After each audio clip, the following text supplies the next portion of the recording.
सबसे पहले मैं इस अभिनंदन समारोह में आप सबका स्वागत करता हूं, आप सबका अभिनंदन करता हूं।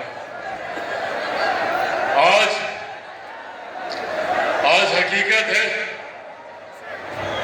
कि आज पार्टी को जो ये नई जीत, नई ऊंचाई हासिल हुई है,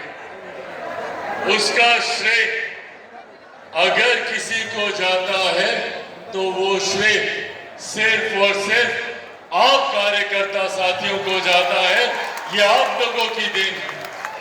ये आप लोगों का संघर्ष है, ये आप लोगों का परिश्रम है और ये आप लोगों का विश्वास है। अभी जिस शपथ को मैंने पढ़ने का काम किया कि मैं पार्टी के झंडे को कभी झुकने नहीं दूंगा, आप लोगों ने इस शपथ के एक एक शब्द को सत्य कर कर दिखाया। आज मुझे इस बात को कहने में कहीं कोई संकोच नहीं है कि मेरे नेता, मेरे पिता आदरणीय रामविलास पासवान जी जहां कहीं भी होंगे, उनको ना आगे लेकर चलने की जरूरत है। आज आप लोगों के समक्ष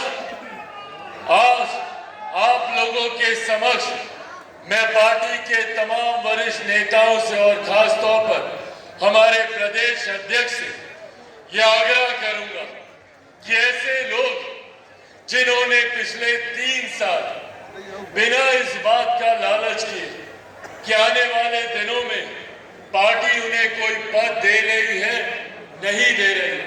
बिना इस बात की चिंता किए कि क्या वो मंच पर पहली पंक्ति पर बैठे हैं, नहीं बैठे, बिना इस बात की परवाह किए कि तस्वीर में उनको सामने बुलाया जा रहा है कि नहीं, बिना इस बात की परवाह किए कि अखबार में उनका नाम लिखा जा रहा है कि नहीं, ऐसे लोगों को चिन्हित कर कर पार्टी को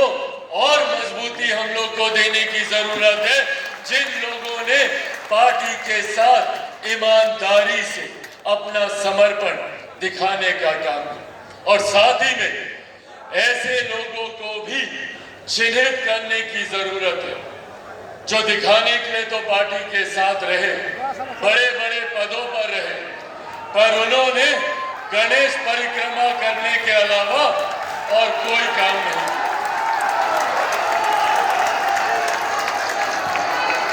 पिछले चुनाव में और इस बात को मैं चाहता हूं कि आप सब इस बात का विश्वास रखें कि आपके पार्टी का राष्ट्रीय अध्यक्ष धोखा खाया हुआ व्यक्ति है। अपनों से ही मैंने धोखा खाया है। तो कहते हैं ना कि भैया दूध का जला छाछ भी फूक फूक कर पीता है। ऐसे में इस चुनाव में मैंने व्यक्तिगत तौर पर इस बात का ध्यान रखा कि पार्टी के किस नेता की, किस पदाधिकारी की और तो और किस कार्यकर्ता की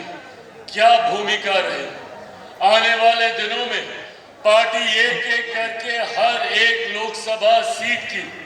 समीक्षा करने का काम करेगी और उस समीक्षा में भी इस बात को अंकित किया जाएगा कि न सिर्फ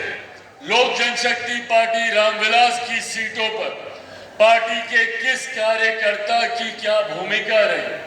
बल्कि गठबंधन की भी सीटों पर पार्टी के किस साथी ने, किस कार्यकर्ता ने ईमानदार भूमिका से पूरा समर्पण दिखाने का काम किया। पार्टी जहां उसको पुरानी परिस्थिति नहीं थी कि एक ऐसी परिस्थिति में जहां पर विपक्ष ने साम दाम दंड भेद पूरी अपनी ताकत, पूरी अपनी शक्ति लगा दी कि किसी भी तरीके से एनडीए के प्रत्याशियों को चुनाव हराया था। उन्होंने झूठ बोलने का काम किया, गलत नैरेटिव सेट करने का काम किया। उन्होंने हर मन से कभी आरक्षण को लेकर, कभी संविधान को लेकर, कभी लोकतंत्र को लेकर भ्रमित और झूठी बातें फैलाने का काम किया। और ऐसा नहीं है कि लोग उनकी बातों में नहीं आए। कई ऐसे राज्य हैं जहां पर उनकी इन बातों का असर हुआ। हम लोग के बगल का राज्य उत्तर प्रदेश में जिस प्रदर्शन की हम लोग को उम्मीद थी, अपेक्षा थी, वैसा प्रदर्शन नहीं रह पाया। पर ऐसे में मैं जहां अपने कार्यकर्ताओं का धन्यवाद करूंगा, तो वहीं बिहार की जनता का भी मैं धन्यवाद करूंगा, जिन्होंने विपक्ष के झूठ को ठुकराते हुए प्रधानमंत्री जी के नेतृत्व, मुख्यमंत्री जी के नेतृत्व और एनडीए की ताकत पर भरोसा करने का काम किया और उसका